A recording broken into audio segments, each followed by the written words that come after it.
اگرچہ ایسا کم ہی ہوتا ہے کہ کوئی چیز پیچھے ہٹ کر آگے بڑھے. جس کے پیش نظر دوزخ و جنت ہو اس کی نظر کسی اور طرف نہیں اٹھ سکتی. جو تیز قدم دوڑنے والا ہے وہ نجات یافتہ ہے، اور جو طلبگار ہو مگر سست رفتار اسے بھی توقع ہو سکتی ہے، مگر جو ارادتاً کوتاہی کرنے والا ہو اسے تو دوزخ ہی میں گرنا ہے. دائیں بائیں گمراہی کی راہیں ہیں اور درمیانی راستہ ہی صراط مستقیم ہے.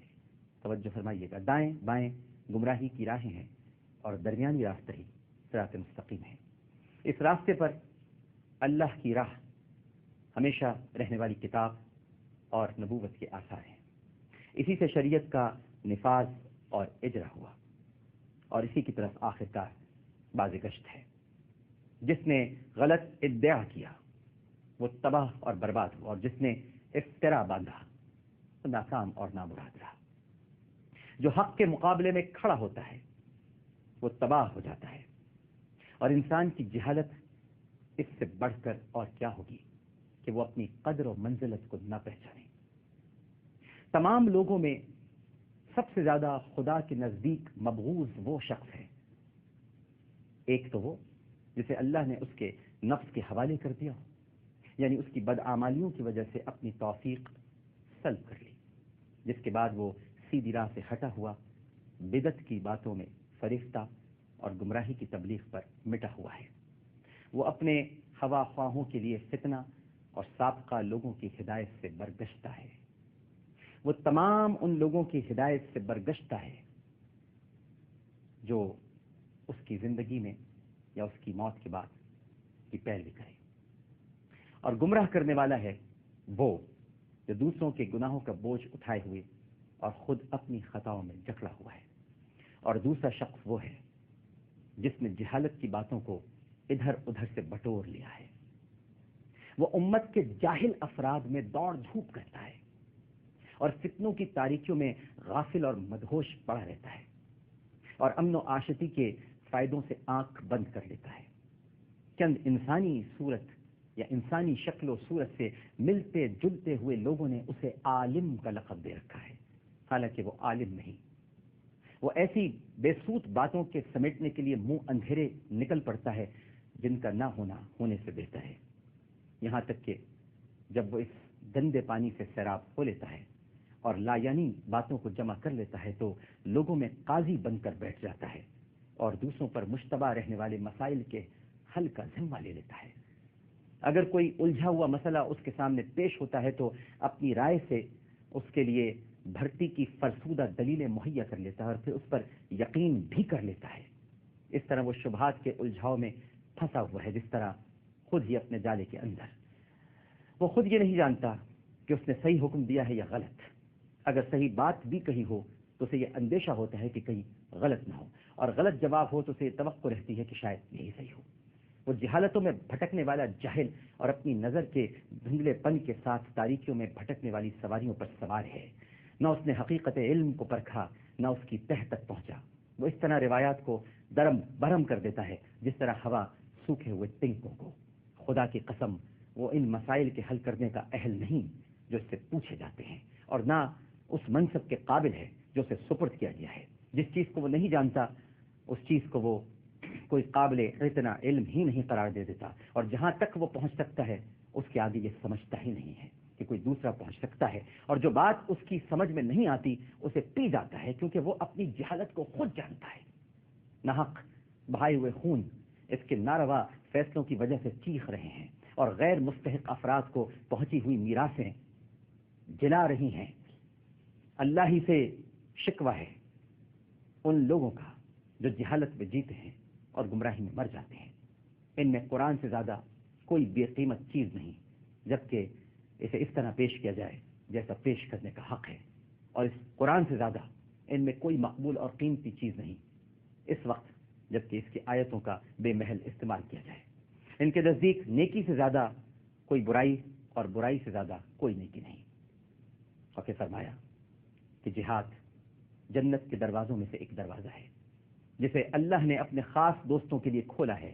یہ پرہیزگاری کا لباس اللہ کی محکم ذرا اور مضبوط سپر ہے جو اس سے پہلو بچاتے ہوئے اسے چھوڑ دیتا ہے، خدا اسے ذلت اور خواری کا لباس پہنا اور مصیبت و ابتلا کی ردا اوڑھا دیتا ہے، اور ذلتوں اور خواریوں کے ساتھ ٹھکرا دیا جاتا ہے، اور جہاد کو ضائع و برباد کرنے سے حق اس کے ہاتھ سے لے لیا جاتا ہے، ذلت اسے سہنا پڑتی ہے اور انصاف اس سے روک لیا جاتا ہے۔ دنیا نے پیٹھ پھرا کر اپنے رخصت ہونے کا اعلان اور منزل عقبہ نے سامنے آ کر اپنی آمد سے آگاہ کر دیا ہے۔ آج کا دن تیاری ہے اور کل دوڑ کا ہوگا، جس طرف آگے بڑھنا ہے، اور جس طرف آگے بڑھنا ہے وہ تو جنت ہے، اور جہاں کچھ اشخاص اپنے اعمال کی بدولت بلا اختیار پہنچ جائیں گے وہ دوزخ ہے۔ کیا موت سے پہلے اپنے گناہوں سے توبہ کرنے والا کوئی نہیں؟ اور کیا اس روز مصیبت کے آنے سے پہلے عمل خیر کرنے والا ایک بھی نہیں؟ تم امیدوں کے دور میں ہو جس کے پیچھے موت کا ہنگام ہے، تو جو شخص موت سے ان امیدوں کے دنوں میں عمل کر لیتا ہے تو یہ عمل اس کے لیے سود مند ثابت ہوتا ہے، اور موت اس کا کچھ بگاڑ نہیں سکتی۔ اور جو شخص موت سے قبل زمانے امید و آرزو میں کوتاہیاں کرتا ہے تو وہ عمل کے اعتبار سے نسیان رسیدہ رہتا ہے، اور موت اس کے لیے پیغام ضرورت لے کر آتی ہے۔ لہذا جس طرح اس وقت جب کہ ناگوار حالات کا اندیشہ ہو نیک اعمال میں منہمک ہوتے ہو، ویسا ہی اس وقت بھی نیک عمل کرو جب کہ مستقبل کے آثار مسرت افزا محسوس ہو رہے ہوں۔ مجھے جنت ہی ایسی چیز نظر آتی ہے جس کا طلبگار سویا پڑا ہے، اور جہنم ہی ایسی شے دکھائی دیتی ہے جس سے دور بھاگنے والا خواب غفلت میں محض ہو۔ جو حق سے فائدہ نہیں اٹھاتا اسے باطل کا نقصان و ضرر اٹھانا پڑے گا، اور جس کو ہدایت ثابت قدم نہ رکھے اسے گمراہی ہلاکت کی طرف کھینچ لے جائے گی۔ تمہیں کوچ کا حکم مل چکا ہے اور زاد راہ کا پتہ دیا جا چکا ہے۔ مجھے تمہارے متعلق سب سے زیادہ دو ہی چیزوں کا خطرہ ہے، ایک خواہشوں کی پیروی اور دوسرے امیدوں کا پھیلاؤ۔ اس دنیا میں رہتے ہوئے اس سے اتنا زاد لے لو جس سے کل اپنے نفسوں کو بچا سکو، بس اتنا زاد لے لو جس سے اپنے نفسوں کو بچا سکو۔ محمد حنفیہ کو یہ خطبہ یاد آیا اور وہ اپنے بھتیجے کو لپٹ کر بہت روئے۔ اس وقت ہمارے ساتھ ٹیلی فون لائن پر علامہ گلفام ہاشمی صاحب موجود ہیں، ممتاز عالم دین ہیں، بہت خوبصورت گفتگو فرماتے ہیں۔ آج 10 محرم الحرام ہے، ٹرانسمیشن کا آغاز ہو چکا ہے اور پہلے عالم دین ہیں جن سے ہم گفتگو کی ابتدا کرتے ہیں۔ السلام علیکم علامہ صاحب۔ السلام علیکم۔ السلام علیکم علامہ صاحب، آپ تک میری آواز آ رہی ہے؟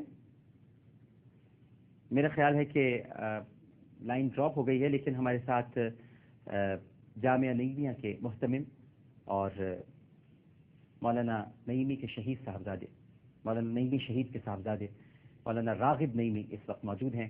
آئیے ان سے گفتگو کرتے ہیں اور آج 10 محرم الحرام کی نسبت سے ان سے کچھ باتیں کرتے ہیں۔ السلام علیکم مولانا صاحب۔ وعلیکم السلام ورحمۃ اللہ وبرکاتہ۔ مزاج گرامی بخیر؟